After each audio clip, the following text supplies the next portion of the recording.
100 days down, 1,361 to go.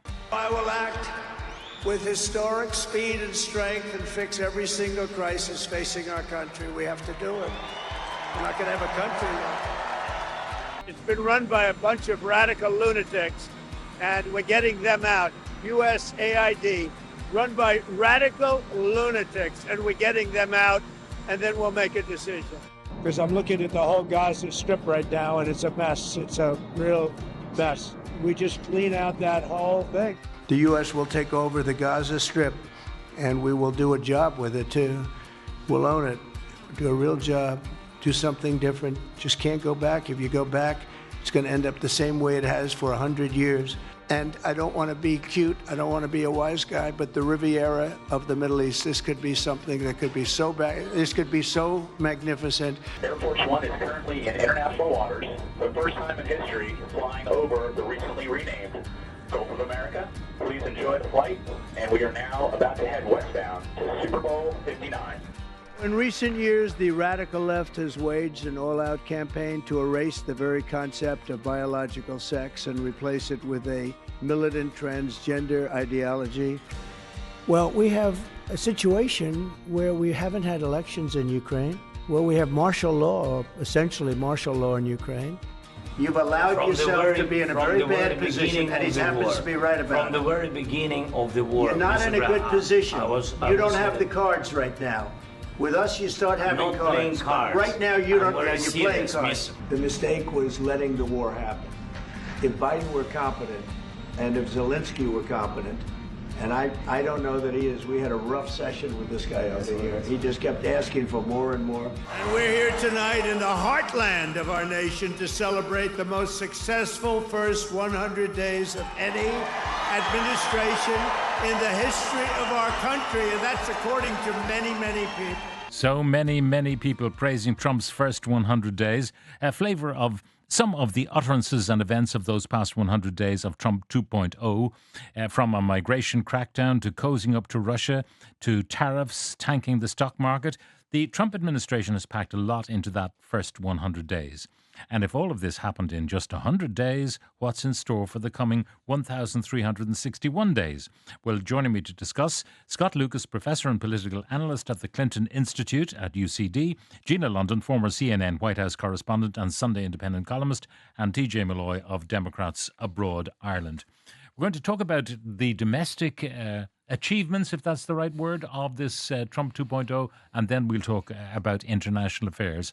But Scott, first of all, your reflections on that 100 days. Trump supporters will be out this morning. I think you had one, Albert Eisenberg last hour, and they'll say, oh, he's a man of action, and the voters wanted this.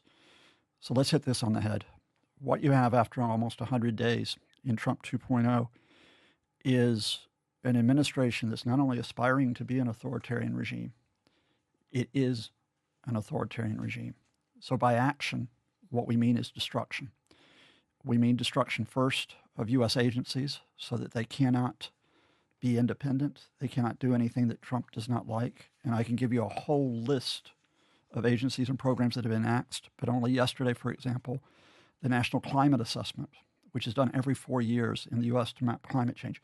Every single researcher who was on the National Climate Assessment in 2023 was fired. You see, Trump doesn't believe in climate change. Therefore, there is nothing to monitor by his lights. Absolutely right. And in fact, American scientists have been blocked from doing any type of climate research, including in collaboration with others.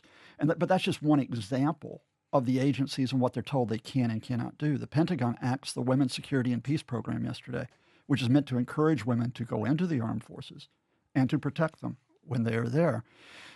The agencies get destroyed, records get stolen, people get fired. Thousands fired, more forced to resign. Then what do? You go after the courts. You insult the courts, you assail them on social media, and you defy them, including the Supreme Court. Then you go after the media to make it bend the knee to you. You go after the universities. You go after NGOs. And anything that is simply not towing the line cannot be tolerated. I'm just going to be blunt. And I'm speaking now as a person who was born and raised in the United States as well as an analyst. For me, it is the most serious domestic crisis since the end of the Civil War in 1865. Gina, you obviously saw the White House in action up close and personal. How does Trump's White House differ from the White House of your experience? In every single category. I mean, as I was listening to the other two commentators, it's just feeling more and more deflated as you're listening to the drumbeat. I mean, it's been a whirlwind over the last 100 days. And to echo what they say, we've got Doge firing hundreds of thousands of people in this random sweep. And they'd initially bragged that they were going to save $2 trillion, but they've apparently only saved like $1.6 billion, and they've cost about $1.4 billion and counting while they're continuing to do this. And I think the only thing that is giving me a little bit of buoyancy as we're marking 100 days are the poll numbers across every category. He's underwater, maybe a small bit above water when it comes to the border, but his marks on immigration are even underwater, and that was supposed to be his thing. His marks on tariff and inflation are terrible, and Trump is so unpopular that he's even managed to break his own record of unpopularity during his first term at 100 days. But it has been a relentless like this shite show, and the lack of humanity and the lack of due process. And just last week, Mahmoud Khalil, the legally allowed to be student at Columbia, who was detained down in Louisiana and is married to a U.S. citizen. His wife delivered their first child, and Trump's administration refused to allow him to release him from detention in Louisiana to be there for the birth. And he's still not been formally charged with the crime.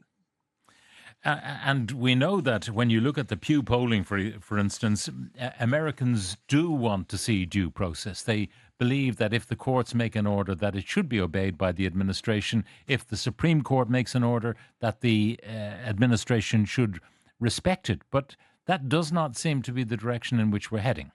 Well, the Supreme Court order that said that you need to bring back 9-0 to bring back the person that was detained but they gave wriggle room. They said facilitate the return. Facilitate, right. And that's the wiggle room that Stephen Miller and others in the Trump administration are choosing then to ignore. But the point is, you've got a Supreme Court, you've got other judges who are making other due process orders, but this Trump administration is disregarding them. So the slide to authoritarianism, as I think, Scott, your first commentator, mentioned, it's not just happening, it's happened. On the trans issue, remember when Trump was saying you send your child to school as a boy and he comes home as a girl? I mean, daft and mad stuff. But exactly, but here we are repeating it right now, and that's where Democrats have an opportunity to create the positive, quick messages that we can all recall. MADA, I've said this before, MADA, make America decent again, or make America democratic again. I love it. But let's just get away from the whole MAGA thing altogether. Can we get different hats that are made in America with a different slogan altogether? I'll take a MAGA hat from you. Make it decent again, Pat, because we tend to fall into a trap, which is we get led by the nose by the idea of the Democrat Party being extremely woke. Spoiler alert, it's not. And secondly, we get away from the QAnon issue. Transgender people, people with transgender identity are people. They want to live their lives. You may take a small issue, which is what should be the standards on sporting events, and we can discuss that logically, rationally, and so on. But the fundamental is that Donald Trump has proposed erasing them as a group. They are to disappear entirely in America. And not just Democrats, but everybody should say that is wrong. Scott, I should ask you, is this reversible in any short term, or is this for the long term? We're going to have a MAGA Republican Party. We're going to have the extreme right growing in the United States, or can we get back to the America we knew? Okay, I'll speak to you personally now, Pat. I mean, in the short term, it's dark, right? But I always go back to darkest before dawn. There are a lot of good people in America that don't want destruction. They don't want division. They don't want America disappearing from the world scene. Make America decent again. That's what they want.